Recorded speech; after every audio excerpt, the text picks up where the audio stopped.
ప్రేక్షకులందరికీ నమస్కారం. ప్రస్తుతం మనతో పాటు శ్రీ మాతంగి రాజశ్యామల ట్రస్ట్ వ్యవస్థాపకులు మహాబగల్ అఘోర తంత్రి బ్రహ్మశ్రీ నిశాంత్ శర్మ గారు మనతో ఉన్నారు. గురుగారితో మాట్లాడేద్దాం. నమస్కారం గురుగారు. మహాదేవ. గురుగారు, జూన్ మాసంలో కర్కాటక రాశి వారి పరిస్థితి ఏ విధంగా ఉండబోతుంది? గ్రహస్థితి ఎలా ఉంది? ఎలాంటి జాగ్రత్తలు పరిష్కారాలు చేసుకోవాలి వీళ్ళు ఈ నెల? కిందటి మే నెలలోకి వచ్చేసరికి అత్యంత అద్భుతంగా వైభవపేతంగా ఉండేది వారికి. మేలో బృహస్పతి వారికి మారారు. ఏంటి అంటే వాస్తవానికి విశ్వావసునామ సంవత్సరంలో కర్కాటక రాశి వారు పట్టిందల్లా బంగారమే ఉంది. కానీ ఇప్పుడు వచ్చేసేసి ఏంటి, అది మే వరకే. మే దాటిన తర్వాత ఈ జూన్లో నుంచి వారికి ఏమవుతుంది అంటే అనుకున్న ఫలితాలను కూడా దక్కించుకోలేరు. వారు ఏదైతే అనుకుంటారో దానికి కొద్దిగా రివర్స్ జరుగుతాయి.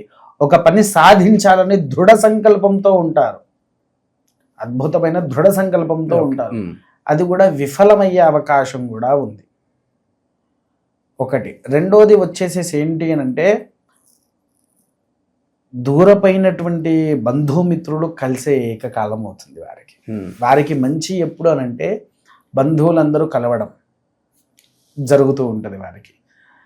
అన్న తమ్ముళ్ళు, అక్క చెల్లెలు, బావ బామ్మర్దులు అందరూ గొడవలు పడి విడిపోయేవారు ఉన్నారు చూసారా, వాళ్ళు కూడా దగ్గరయ్యే అవకాశాలు 100 పాళ్ళు ఉంది. 100కు 100% ఉంది. విన్నారా? కాకపోతే ఏంటి అంటే ఈ కర్కాటక రాశి వారికి అహంకారం అనేది ఎక్కువ ఉంటుంది.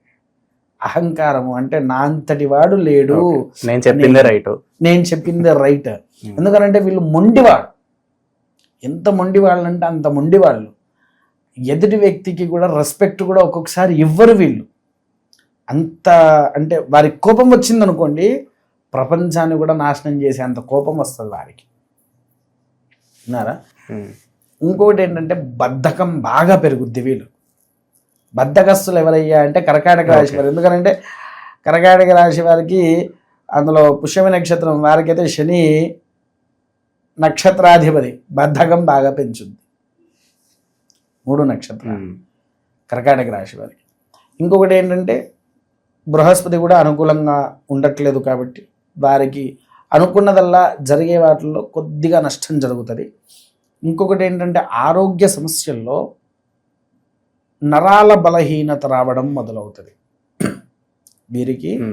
కర్కాటక రాశి వారికి ఆరోగ్యంలో ఎక్కువగా నరాల బలహీనత పడడం, లేకపోతే పక్షపాతాలు రావడం, కాళ్ళు చేతులు సరిగ్గా పని చేయకపోవడం, అలాంటి రోగాలు వస్తూ అవకాశం అయితే ఉంది.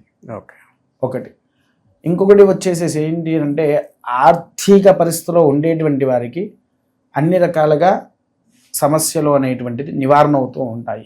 సో అప్పుల బాధల నుంచి ఈ సంవత్సరం వీళ్ళు తొలగిపోతారు, దానికేం అభ్యంతరం లేదు. కాకపోతే ఇంకొకటి ఏంటంటే అనుకోని ప్రయాణాలు, దైవ దర్శనాలు అద్భుతంగా జరుగుతాయి వీరికి. అంటే మామూలుగా మీరు ఇలా కూర్చొనే ఉన్నారు, సడన్గా మీ మిత్రుడు ఫోన్ చేసి, బాబా విజయవాడ పోదాం, అమ్మవారి దర్శనం చేసుకుందాం, వస్తావా? ఇంకో అతను ఫోన్ చేశాడు, బాబా మనం గోకర్ణం పోదాం, వస్తావా?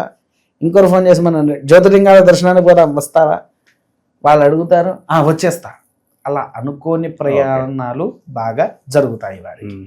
సో దానివల్ల పుణ్యక్షేత్ర దర్శనాలు జరిగి వాళ్ళకు ఉండేటువంటి సమస్యల్లో నుంచి బయటపడిపోతూ ఉంటారు.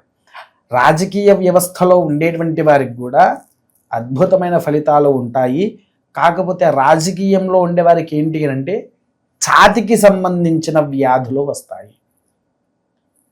లివర్ ఉంటుంది చూసారా, లివర్, గుండె, ఈ వీటికి సంబంధించినటువంటి వ్యాధులు వీరికి బాగా వస్తూ ఉంటాయి.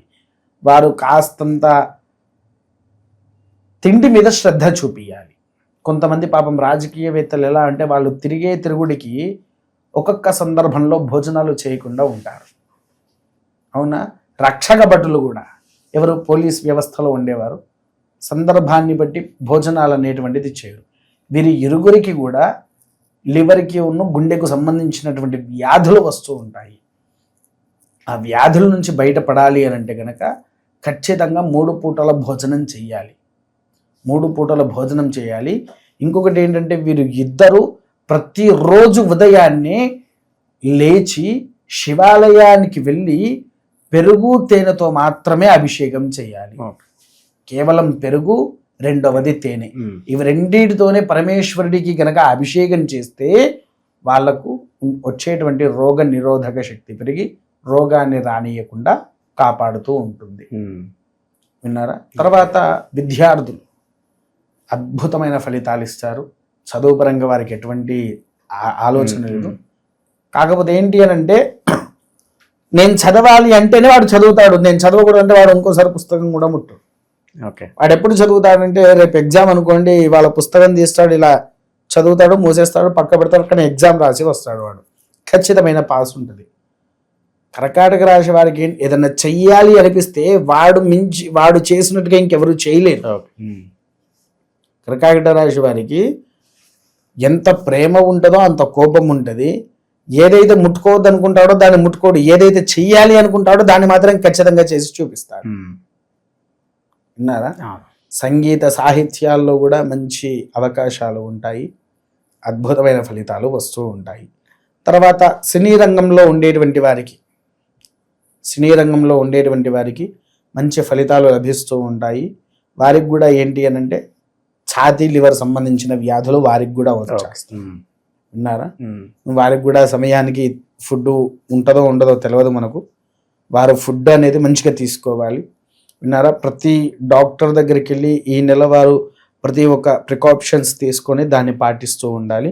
ఎట్టి పరిస్థితుల్లోనైనా చూసుకోండి. కాకపోతే మెయిన్ ఏంటంటే నరాల బలహీనత రావడం అయితే మొదలవుతుంది. ఈ కర్కాటక రాశి వారికి అందరికీ కూడా అన్ని రంగాల్లో ఉండేవారికి నరాలకు సంబంధించినటువంటి బలహీనత రావడం మొదలవుతుంది. ఇక నిరుద్యోగుల పరిస్థితి ఏంటి గురువుగారు? నిరుద్యోగులకు ఉద్యోగం వచ్చే అవకాశం ఉన్నా కూడా వారి చేతులారా పోగొట్టుకుంటారండి.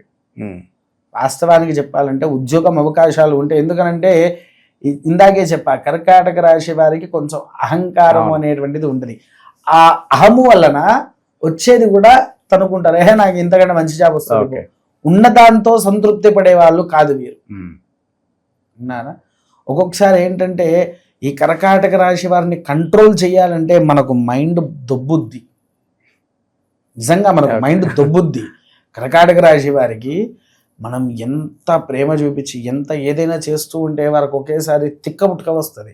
ఆ తిక్క ఎలాంటిదంటే, ఈ చిన్న మెదడులో ఒక పురుగు అని ఉంటుంది కదా, అది ఊరికే ఇలా సలుపుతూ ఉంటుంది. ఆ సలిపించడం వల్ల ఈయన పిచ్చోడు అయిపోయి దేని పట్టించుకోకుండా వదిలిపెట్టేసి వెళ్ళిపోతాడు. విన్నారా? కొంతమంది మాత్రము మనసు నిశ్చలంగా ఉంచుకొని అందరితో బాగానే ఉంటారు. ఇంకొంతమంది కోపిష్టిగా ఉండేవాళ్ళు కూడా, ఇలా ఉండేవాళ్ళు కూడా మారే అవకాశాలు కూడా ఉన్నాయి. ఈ యొక్క మాసంలో ఇది మాత్రం ఖచ్చితంగా జరుగుద్ది. కర్కాటక రాశి వారు ముఖ్యంగా దర్శించుకొని దానాలు చేసేది ఏదయ్యా అంటే, రెమెడీస్ విషయంలో ఎక్కువగా వీరు విష్ణుమూర్తి ఆలయానికి వెళ్ళిన, రాములవారి ఆలయానికి వెళ్ళిన, హరిహర దర్శనాలు జరగాలి. అంటే అటు శివుడిది ఇటు విష్ణుమూర్తిది దర్శనాలు జరగాలి, 2 చోట్లలో అభిషేకాలు జరగాలి. అలా చేసినటువంటి ఎడల కర్కాటక రాశి వారికి మంచి ఫలితము అనేటువంటిది వస్తుంది. తర్వాత ఇంకొకటి ఏంటి అని అంటే, వీరు ముఖ్యంగా కర్కాటక రాశి వారు ఇంట్లో సుదర్శన యాగం అని మీరు ఎప్పుడైనా విండే ఉండొచ్చు. సుదర్శన యాగం గనక జరిపిస్తే వారికి ఇంట్లో ఉండేటువంటి ఆరోగ్య సమస్యల్లో నుంచి బయటపడే అవకాశము ఉన్నది. రెండవది వచ్చేసేసి సహస్రలింగార్చన అంటారు. పేరు విన్నారా? ఇది మీది పుట్టమన్నుతోని 108 లింగాలను తయారు చేసి బ్రాహ్మణులము దానికి సహస్రలింగార్చన అని చేపిస్తాము. ఆ సహస్రలింగార్చన చేపిస్తే వారి ఇంట్లో ఆరోగ్య సమస్యలు అనేటువంటిది నివారణ అయ్యి సకల భోగ భాగ్యాలతో విరిధిల్లుతూ ఉంటారు. చాలా బాగా వివరించారు గురుగారు. ఓవరాల్గా ఈ రాశి వాళ్ళందరికీ ఎలా ఉంటుంది, ఎలాంటి జాగ్రత్తలు తీసుకోవాలి, మీ మాటలో చాలా అద్భుతంగా వివరించారు. ధన్యవాదాలు గురుగారు. మహాదేవ.